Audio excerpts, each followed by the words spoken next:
네, 오늘은 의심에 대한 이야기를 한번 해보려고 합니다. 여러분들은 의심에 대해서 어떻게 생각하시나요? 일반적으로 의심에는 부정적인 이미지가 많습니다.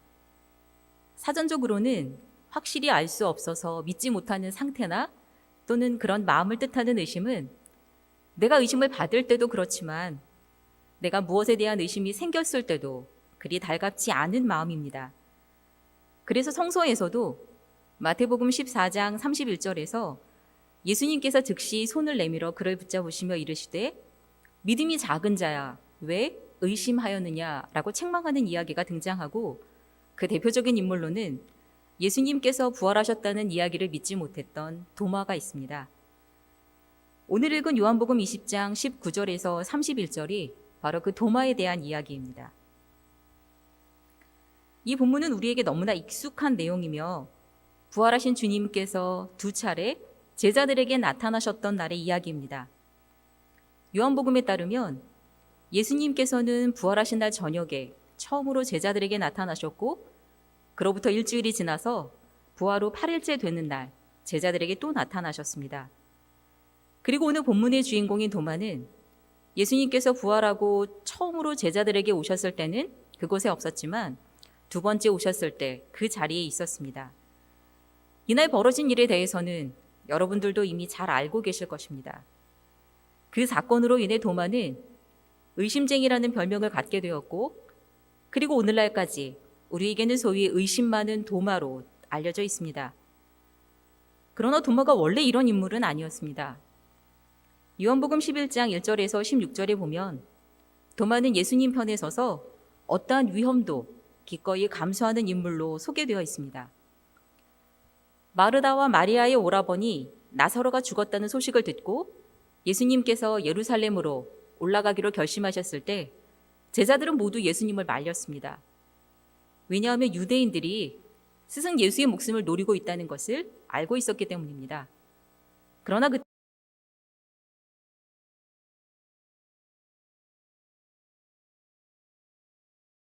그는 디두모 유다 도마입니다. 디두모는 그리스어이고 도마는 아람어로 둘 다 쌍둥이라는 뜻을 가지고 있습니다. 그러므로 디두모 유다 도마는 문자 그대로 쌍둥이 유다라는 말입니다. 물론 이 유다는 예수님을 배반한 가룟 유다와는 다른 유다를 말하며, 그래서 일반적으로는 그냥 도마라고 불리고 있습니다. 또 한편으로는 예수님에게 쌍둥이 형제가 있었다는 전설이 있어서 초기에는 도마가 예수님의 쌍둥이 형제로 여겨지기도 했습니다. 어쨌든 확실한 것은 이 도마가 갈릴리 출신이며 갈릴리 호수에서 물고기를 잡는 어부로 일하다가 예수님의 제자가 되었다는 사실입니다. 그리고 오늘 읽은 요한복음에서 도마는 이전의 도마에 대한 인상과는 달리 운도 없고 믿음도 부족한 아주 혼란스러운 사람으로 묘사되고 있습니다. 왜냐하면 예수님께서 부활하신 날 아침에 제자들에게 나타나셨을 때 도마는 그들과 함께 있지 않았고, 그날 저녁 예수님께서 제자들에게 오셨을 때도 도마는 그 자리에 없었습니다. 그래서 다른 제자들이 우리가 주님을 배웠소 라고 말하는 것을 도마는 믿지 않았습니다. 심지어 오늘 읽은 본문 25절에 보면 나는 그분의 손에 있는 못자국을 직접 보고 그 손에 내 손가락을 넣어보고 또 그분 옆구리에 내 손을 넣어보지 않고는 결코 믿지 못하겠다고 말하기까지 했습니다. 이것은 아마 도마가 스승 예수의 부활을 믿기 위한 어떤 조건을 제시했다기보다는 이런 일은 결코 일어날 수 없다는 것을 강하게 표현한 것이라고 할 수 있습니다. 그래서 제자들은 말로는 도마를 납득시킬 수 없었을 것이고, 지금 자신들이 누리고 있는 부활하신 예수로 인한 평화와 기쁨의 경험도 전할 길이 없었을 것입니다. 부활하신 주님이 도마 앞에 나타났을 때에야 비로소 도마의 불신은 순식간에 눈 녹듯이 사라졌습니다. 그때 예수님께서는 도마가 스승 예수의 부활을 믿을 수 없다며 했었던 그 말들을 그대로 사용하면서 도마의 의심의 벽을 허물어 주셨습니다. 본문 27절에 보면 예수님께서는 네 손가락을 이리 내밀어 내 손을 보고 네 손을 내밀어 내 옆구리에 넣어보아라. 그리하여 믿음 없는 자가 되지 말고 믿는 자가 되라고 하셨습니다. 도마가 부활하신 주님을 만나는 이 드라마틱한 장면은 오랫동안 성화의 단골 주제였으며 그 성화들 중에는 도마가 예수님의 상처를 직접 만지는 그림들이 참으로 많습니다. 특히 바로크의 대표적 화가인 이탈리아의 카라바조가 그린 의심하는 도마라는 작품에는 예수님께서 자신의 부활을 믿지 못했던 도마의 손을 끌어 자신의 옆구리 상처에 넣는 장면이 생생히 묘사되어 있습니다. 그리고 그 옆에서는 다른 제자들이 그 상처를 열중해서 함께 들여다보고 있는 모습이 그려져 있습니다. 그러나 복음서 어디를 보아도 도마가 예수님의 상처를 만지려고 손을 뻗었다는 기록은 없습니다. 그리고 저 역시 도마가 실제로 예수님의 상처를 만졌다고는 생각하지 않습니다. 주님의 부활을 믿을 수 없었던 도마의 의심을 사르르 녹인 것은 예수님의 상처를 눈으로 직접 보고 손으로 만지는 것을 통해서가 아니라 너희에게 평강이 있을지어다 라는 예수님의 인사와 함께 그리고 그와 함께 일어난 성령의 역사와 더불어 이미 시작되었기 때문입니다. 그리고 바로 그 성령께서 나의 주님, 나의 하나님이라는 놀라운 고백을 도마의 입에 넣어주셨습니다. 그래서 이 고백을 한 사도 도마는 전승에 따르면 여러 나라의 복음을 전했고 목숨을 걸고 인도에까지 갔다고 합니다. 그리고 그곳에서 20여 년간 설교하다 AD 72년경이 순교한 것으로 전해지고 있습니다. 지금도 인도 서남부 첸나이 지역의 말라바르에는 사도 도마를 통해 복음을 받았다고 전해지는 도마 기념교회가 있으며 첸나이 남쪽 도마산이라 불리는 곳이 있는데 도마가 이곳에서 순교한 것으로 알려져 있습니다. 이렇게 부활하신 주님을 만난 경험은 이후 세상을 위한 하나님의 계획에 우리가 기쁘게 순종하도록 만듭니다. 하지만 부활하신 주님을 만났다고 해서 결코 흔들리지 않는 믿음을 영원히 갖게 된다는 뜻은 아닙니다. 모든 그리스도인의 삶에는 가혹한 시련의 순간 그리고 의심의 순간이 있기 마련입니다. 예수님께서 베드로에게 호수의 물 위로 걸어오라 하셨을 때 베드로는 처음에는 예수님의 말씀을 믿고 배에서 나와 물 위를 걸었습니다. 그러나 예수님으로부터 눈을 돌려 자신을 덮쳐오는 파도를 의식하자마자 베드로는 두려운 마음이 들었고 내가 정말 물 위를 걸을 수 있을까 하는 의심이 들었습니다. 그리고 바로 그 순간 베드로는 가라앉기 시작했습니다. 그때 베드로에게 일어났던 일은 오늘날 그리스도인으로 살아가는 우리에게도 흔히 일어나는 일입니다. 처음 세례를 받고 그리스도인이 되었을 때 우리의 마음을 가득 채우던 충만함을 여러분도 기억할 것입니다. 그때 우리는 우리 안에 계시는 성령의 능력을 힘입어 그리스도를 위해서라면 어떠한 것도 감당할 각오가 되어 있었습니다. 그러나 시간이 지날수록 우리의 인간적인 약함이 드러나기 시작하고 시련이 꼬리에 꼬리를 물고 이어지면 우리는 의심이 들기 시작합니다.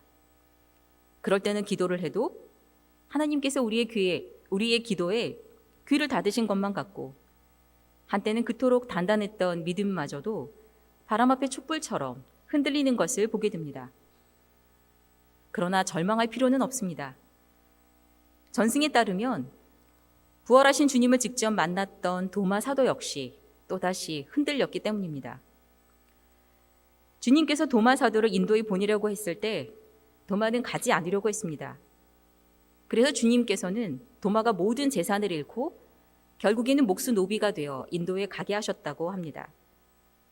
어느 날 인도의 첸나이 왕이 궁전을 짓기 위한 목수를 구하기 위해서 예루살렘으로 신하를 보냈는데 그때 노예시장에서 왕의 신하가 은 30의 도마를 샀습니다.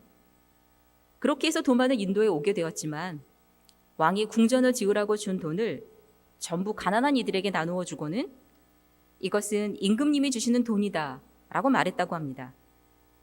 그리고 얼마 후 찬나이 왕이 왕궁 공사가 잘 되고 있는지를 도마에게 물었습니다. 그러나 도마는 당신이 죽는 날에야 그 궁전을 보게 될 것이다 라고 말했고 이 말에 화가 난 첸나이 왕은 도마를 감옥에 가두고 다음 날 처형하기로 했습니다. 그런데 갑자기 왕의 동생이 죽어버렸습니다. 죽어서 하늘에 간 왕의 동생은 아주 화려하고 아름다운 궁전을 보았는데 그때 천사가 이 궁전은 그리스도인들이 당신의 형님인 젠나이 왕을 위해 지은 궁전이라고 알려주었습니다. 왕의 동생은 이 사실을 첸나이 왕에게 알게 해주고 싶었고 그래서 천사에게 부탁을 했습니다. 그 부탁을 들은 천사는 왕의 동생을 다시 살려보냈습니다. 그리고 첸나이 왕이 자신의 죽은 동생을 조문하러 왔을 때 다시 살아난 동생은 하늘에서 보았던 멋진 궁전 이야기를 왕에게 전해주었습니다. 동생의 이야기를 들은 첸나이 왕은 그 즉시 도마에게 세례를 받고 그리스도인이 되었다고 합니다. 이 전승의 이야기를 통해 우리는 부활하신 주님을 직접 만났던 도마의 믿음도 또 다시 흔들렸음을 보게 됩니다. 그러나 동시에 우리는 도마를 이끌어 주시는 성령께서 언제나 그와 함께 하셨다는 사실도 알게 됩니다. 유럽에는 토마스 메세라는 독특한 이름을 가진 예배가 있습니다. 우리말로 하면 가나안 신자를 위한 예배쯤이라고 할 수 있습니다. 이 토마스 메세는 핀란드 헬싱키의 올리 발토넨이라는 목사님에 의해서 처음 시작되었습니다. 발토넨 목사님은 당시 교회에는 관심이 없지만 신앙적 물음과 기대를 가지고 있었던 이들을 모아서 모임을 만들었고 40여 명의 사람들이 정기적으로 만나서 신앙에 대해 이야기하고 기도하는 모임이 생겼습니다. 그 결과로 만들어진 것이 토마스 메세이며 1989년부터는 매주 주일 저녁에 헬싱키 아그리콜라 교회에서 예배를 드렸습니다. 토마스 메세는 이렇게 신앙에 대해 질문이 있는 이들, 믿음에 의심이 생긴 이들, 교회에 실망한 이들을 위한 예배입니다. 그리고 1993년부터는 독일의 약 50여 개 도시에서도 우리 시대의 도마들을 위한 예배가 행해지고 있습니다. 이 예배에 왜 토마스 메세라는 이름이 붙었는지 짐작하시겠지요? 도마의 영어식 표현이 토마스이기 때문이고 도마의 별명이 바로 의심쟁이이기 때문입니다. 그리고 가톨릭 교회에도 이와 유사한 예배가 있는데 가톨릭에서는 이 예배를 요나 고테스딘스트, 즉 요나를 위한 예배라고 부르고 있습니다. 지금도 여전히 의심쟁이라는 별명으로 불리고 있는 도마 사도의 이야기를 듣고 여러분은 어떤 생각이 드셨나요? 그동안 우리는 의심은 하나님께 큰 죄를 짓는 것이라 여겼습니다. 그래서 신앙인이라면 절대로 해서는 안 되는 것 중에 하나가 의심이라고 생각했습니다. 그러나 바이올린과 순례자의 저자로 우리에게 잘 알려진 마틴 슐레스케는 가뭄비 나무의 노래에서 이렇게 말합니다. 의심은 하나님이 보낸 사자다. 그리고 계속해서 슐레스케는 이러한 의심은 생각이나 감정으로 극복할 수 있는 대상이 아니라 자신의 소명을 받아들이고 봉사하는 삶을 통해 극복할 수 있다고 말합니다. 전승을 통해 알게 된 사도 도마처럼 말입니다. 그래서 에스파니아의 철학자 우나무노는 하느님을 믿는다고 생각하지만 가슴에는 열정도 없고 정신적 고통도 없고 의심도 불안도 절망도 없이 그저 자족하는 사람은 하느님에 대한 생각을 믿을 뿐 하느님 자체를 믿는 것이 아니라고 하면서 의심과 불안이 오히려 우리를 깨어있게 한다고 말합니다. 또한 독일의 고트프리드 비터와 가브리엘레 밀러는 그리스도인 되어가기라는 책에서 의심과 신앙은 절대 함께할 수 없는 적대자가 아니라 형제 관계라고까지 말합니다. 그리고 우리는 의심 없는 확신이 얼마나 쉽게 맹신으로 전락할 수 있는지 그리고 얼마나 무모하고 편협할 수 있는지를 공동체 안에서 사회에서 그리고 우리의 일상에서 자주 경험하고 있습니다. 오늘 우리는 스승 예수의 부활을 믿지 않았던 그래서 의심쟁이라는 낙인을 받았던 도마의 이야기를 살펴보았습니다. 그리고 부활하신 예수를 직접 만난 후에 도마가 어떤 삶을 살았는지 전승을 통해 들었습니다. 이처럼 신약 성서에 등장하는 제자들과 바울 그리고 많은 그리스도인들이 저마다의 자리에서 자기만의 방식으로 부활하신 예수님을 만났고 그 만남의 사건 이후 변화된 삶을 살았습니다. 이제 시선을 우리에게로 돌려 감신 공동체와 나의 모습을 돌아보며 묻습니다. 여러분은 주님의 부활을 믿으시나요? 그리고 부활하신 주님을 만났나요? 아마 오늘 함께 예배하는 감신인들은 주님의 부활을 믿으며 이미 한 번쯤은 부활하신 주님을 만났을 것입니다. 그렇다면 우리는 달라져야 합니다. 부활하신 주님을 만나기 전과 만난 이후의 나는 분명히 달라야 합니다. 물론 주님을 만났음에도 불구하고 우리의 믿음은 또다시 흔들리고 때로는 넘어지고 또 때로는 의심이 들기도 할 것입니다. 그러나 너무 걱정하지 마십시오. 부활하신 주님을 만났던 그 가슴 뜨거웠던 경험은 결코 사라지지 않을 것이고 하나님께서 보내신 의심과 불안이 오히려 우리를 다시 깨어나게 할 것입니다.